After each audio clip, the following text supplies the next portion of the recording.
तो गाइस ये वाला जो अपडेट है वो बहुत ज्यादा सिग्निफिकेंट है, क्योंकि इसका बैकग्राउंड में अगर आपको बता दूं तो पहली बात तो ये जो डिसीजन निकल के आया है 9 जज कॉन्स्टिट्यूशन बेंच से निकल के आया है सुप्रीम कोर्ट के, प्लस जिस मैटर में निकल के आया है वो काफी ज्यादा पुराना मैटर है। इनफैक्ट 1989 का जो सुप्रीम कोर्ट का जजमेंट है उसको ओवर रूल करता है जो नया जजमेंट आया सुप्रीम कोर्ट का। और तीसरी जो इंपॉर्टेंट बात है इस केस के बारे में, इसके बैकग्राउंड के बारे में, वो ये है कि ये पूरा केस माइंस और उसके टैक्सेशन से रिलेट करता है, जो कि एक इंपॉर्टेंट सब्जेक्ट है इंडिया का नेशनल लेवल। तो चलिए अब समझते हैं कि इशू क्या है पूरा। तो देखिए, आप जानते हो कि देश में माइनिंग होती है, कोल माइनिंग आप सुने होंगे, जमीन से कोयला निकाला जाता है।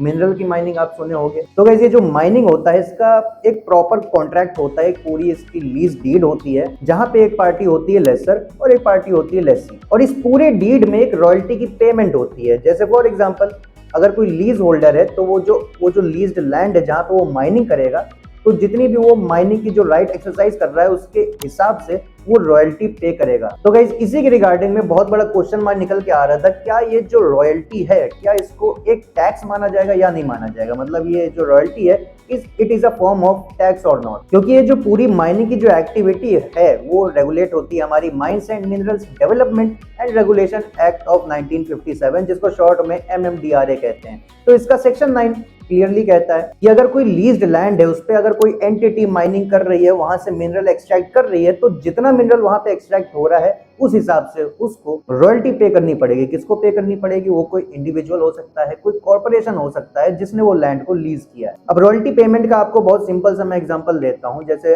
आप एग्जांपल ले सकते हो मूवी स्टूडियो का। मूवी स्टूडियो कई सारे आर्टिस्ट के गानों को यूज करते हैं अपनी मूवी में। अब ये जो गाने वो यूज करते हैं वो फ्री में नहीं यूज करते हैं, बल्कि उनको एक फिक्स फी देनी पड़ती है जिसको रॉयल्टी बोला जाता है उस पर्टिकुलर आर्टिस्ट को, ताकि जो उसका काम है उसका उसको एक पेमेंट मिले, उसका उसको प्रॉफिट मिले। तो ऐसे रॉयल्टी काम करता है। तो यहाँ पे मेन क्वेश्चन यही निकल के आ रहा था कि ये जो रॉयल्टी होती है टैक्स होती है या टैक्स नहीं होती है। तो गाइस इसके ऊपर एक बहुत बड़ी इंडियन एक्सप्रेस का आर्टिकल आया है हुआ है जिसको मैंने पढ़ा, काफी बढ़िया आर्टिकल था, और इसी के कंटेंट्स को हम लोग इस वीडियो में डिस्कस करने वाले। काफी अच्छे से आर्टिकल लिखा गया है। तो गाइस ये जो क्वेश्चन है ये 1989 में सुप्रीम कोर्ट ने इसको पहली बार डिसाइड किया था जब 7 जज कॉन्स्टिट्यूशन बेंच बनी थी। वहां पे सुप्रीम कोर्ट ने क्लियरली कह दिया था रॉयल्टी इज अ टैक्स। अब उस समय सुप्रीम कोर्ट ने ये रीजनिंग दिया था कि जो शेड्यूल 7 हमारा, जो कि 3 लिस्ट के बारे में बात करता है, union list, state list, concurrent list. और गाइस ये जो तीनों लिस्ट मैं आपको बता रहा हूँ इनकी खासियत ये होती है कि यूनियन लिस्ट में जो सब्जेक्ट है उस पर सेंट्रल गवर्नमेंट लॉ बनाएगी, स्टेट लिस्ट में जो सब्जेक्ट्स है उस पर स्टेट गवर्नमेंट लिस्ट बनाएगी,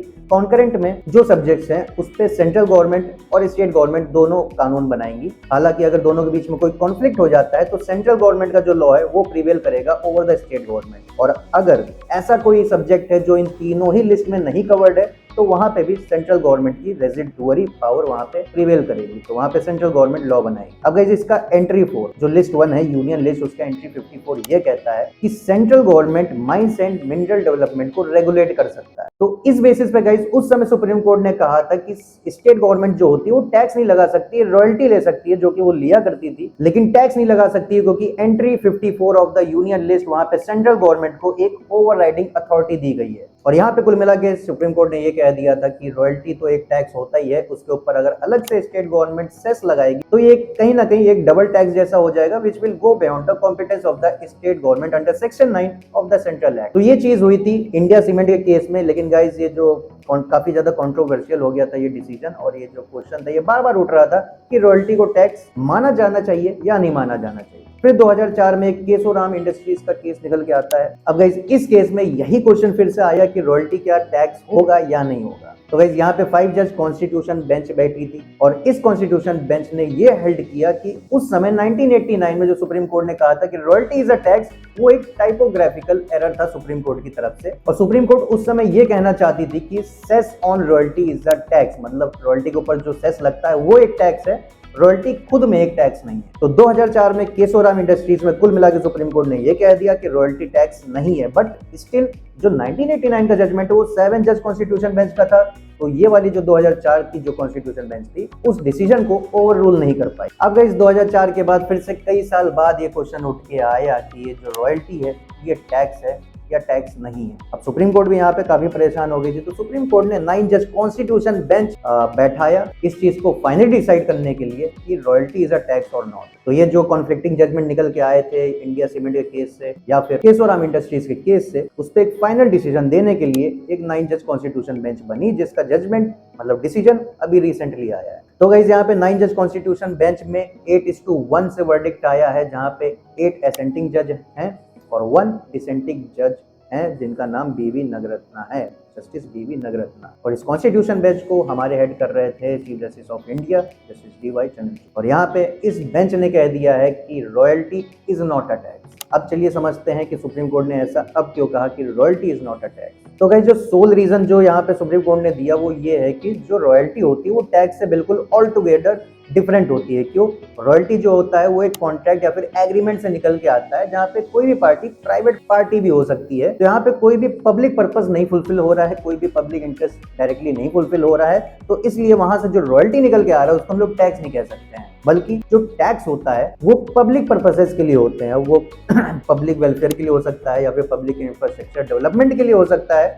तो it is completely different from a royalty. In fact यहाँ पे हम लोग जिस कंटेक्स्ट में रॉयल्टी की बात कर रहे हैं वहां पे एक लीज जमीन है जहां पे माइनिंग एक्टिविटी हो रही है, जितना माइनिंग हो रहा है उतना रॉयल्टी पेमेंट दिया जा रहा है उस व्यक्ति को जिसने वो जमीन लीज पे दी है। तो ये टैक्स के कॉन्सेप्ट से बिल्कुल ही अलग। और इसके बाद सुप्रीम कोर्ट ने ये कहा कि भले ही रॉयल्टी एक टैक्स नहीं है, बट स्टिल जो स्टेट गवर्नमेंट है वो मिनरल और माइन जो एक्टिविटीज है उसके ऊपर टैक्स लगा सकती है, क्योंकि जो हमारा शेड्यूल 7 है, जो मैंने अभी आपको रिसेंटली पहले बताया था इस वीडियो में, उसका जो लिस्ट 2 है जो कि स्टेट लिस्ट के बारे में बात करता है, जिसमें स्टेट सब्जेक्ट्स दिए गए हैं, जहाँ पे स्टेट गवर्नमेंट लॉ बनाएगी, तो उसका एंट्री 49 और 50 आप देखोगे तो वो इसी के बारे में बात करता है। 49 कहता है कि अगर कोई लैंड है, कोई बिल्डिंग है, तो उसके ऊपर स्टेट गवर्नमेंट टैक्स लगा सकती है। तो इनफैक्ट मतलब अगर कोई लीज्ड लैंड है, अगर किसी स्टेट गवर्नमेंट के अंदर पड़ रही है, मतलब स्टेट टेरिटरी में पड़ रहा है, तो उस पर्टिकुलर लैंड पे जिस स्टेट गवर्नमेंट का जो जुरिस्डिक्शन है वो वहां पे टैक्स लगा सकती है। ये एंट्री 49 कहता है। एंट्री 50 कहता है स्टेट गवर्नमेंट मिनरल राइट्स के ऊपर टैक्स लगा सकती है subject to restriction put up by parliament by a law. तो जब तक पार्लियामेंट वहां पे लिमिटेशन नहीं लगा रही है तब तक वहां पे स्टेट गवर्नमेंट टैक्स ले सकती है। तो ये चीज है, royalty is not a tax and the state government have the power to levy cess on mining and mineral activities. ये सुप्रीम कोर्ट की 9 जज कॉन्स्टिट्यूशन बेंच ने अभी हेल्ड किया है।